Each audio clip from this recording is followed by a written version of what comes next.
everybody. I've got Logan Nettles here, who's playing a deck that's very popular in your family this weekend, Jund. And I've got to ask you, you've had a lot of success with the deck this year. You were 21st at Grand Prix LA with the deck and 44th at MC2 in London with this deck. Why did you want to bring it this weekend? So I've been playing Jund forever, years, and I've been through all the changes, and I've never really crashed and burned with it. And it's just really a deck for me because it lets you always play games of Magic, and I really enjoy interacting when I'm playing. Fair games. Exactly. And, I like at least being able to feel like I have some control over what they're doing. It's not always the case, but yeah, I just love the deck, and I always have, and, I get to play it again here, so. All right, well, let's take a look at some of your one-mana stuff going on in the deck here. Fatal Push, Inquisition, Thoughtseize, and Lightning Bolt. Tell me a little bit about these cards. Yeah, so one thing about Modern is in general is you really need to play as many cheap cards basically as you can. A lot of other decks are playing almost all one-mana spells. So with Jund, it's really hard to keep a hand, particularly on the draw, where you don't have a one-mana spell. So basically trying to cram as many of them in as I can while still functioning. Lightning Bolt has always been a staple in Jund, basically a 4 of forever. When Death Shadow was popular, it was kind of flip-flopping with Fatal Push a little bit, but now it's a 4 of, and the 3 damage to a player is kind of underrated, makes it never a dead card. Fatal Push a little different because it occasionally is a dead card against something like blue-white control, sure. But it's still a very valuable tool that often trades up on mana. So important to have a good amount of cheap creature removal. The discard spell's just kind of the keystone of the Jund deck. I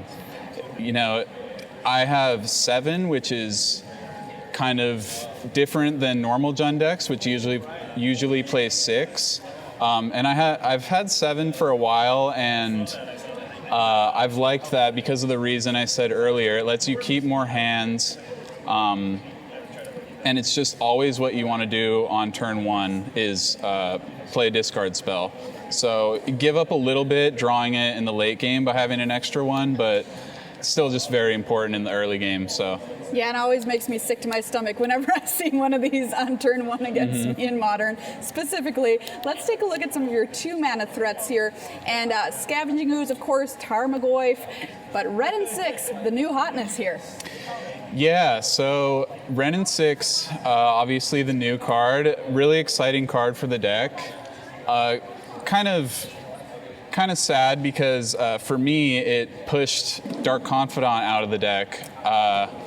Dark Confidant's been in it forever. Some people are still playing a few. I just think it's not great right now partially because Wrenn and Six kills it with its 1 damage ability, so it's kind of one up there. And also Lava Dart is a new card that makes Bob a lot worse. But Wrenn and Six is awesome.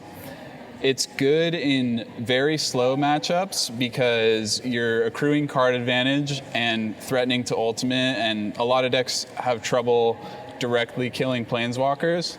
And then it's also very good against the small creature decks like humans, where the 1 damage can kill their creature.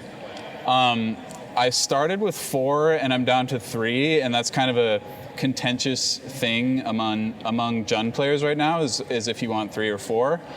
The thing about it is there are still a good number of decks where you don't like having the card, like combo decks, where basically the 1 damage isn't doing much and the getting lands back isn't really doing anything because you're just, the game ends before it matters. So I have 3. Also, obviously, it's legendary. You don't want to see 2 in your opening hand. But yeah, great card, really push the deck up a little bit. Tarmogoyf, I think, is like the most underrated card. maybe ever. And it's so funny because it wasn't always that way. Yeah. I feel like people kind of give Goyf a little too much. People just trash talk the card a little too much. But I just love. I'm always trying to play it. I've tried Mardu, which is a very similar deck, but it just doesn't have Tarmogoyf. So it's out. It's just awesome. It's cheap, massive creature, and just kind of the reason to play the deck, honestly. And then Scavenging Ooze is really strong right now. That's kind of one that's gone kind of back and forth between 2 and 3 copies. But there are a lot of graveyard decks. Phoenix, it's good because it at least gives you a way to fight the graveyard in game 1. And then it's also very good for the life gain, and in slower kind of creature-based matchups, gets very big, gains you life. So just a really great little threat suite at 2. And I'm happy with the numbers, and yeah. All right, well, let's take a look at 3 and 4. Liliana the Veil, she's got to be in here. Bloodbraid Elf, welcome back. Let's focus on this one copy, though, of Seasoned Pyromancer first, a new addition to the deck. Yeah, so Seasoned Pyromancer is interesting, too, because it's very similar to Bloodbraid Elf in that it's more expensive and it's giving you basically card advantage. And there's a lot of cards similar to it, like Tireless Tracker, basically cards that aren't effective against very degenerate strategies and also aren't great against very aggressive strategies, but are just awesome in these mid-range or control kind of things. So the jury is kind of still out on how many of these you want, and I've had 2, I've had 1, I've had 0, and it's kind of unclear how you want to split them with Bloodbraid. I've considered trimming on Bloodbraids and playing more of them. So, I mean, it's cool because we have the new set, and these are kind of things that I'm still figuring out. But it is a very strong card. And then the Bloodbraid and the Liliana just basically been 4-ofs for a long time. It's hard to find reasons to reduce that. All right, let's take a look at some of your removal here, because interaction is the name of the game. So we've got Abrupt Decay, K-Command, and Maelstrom Pulse.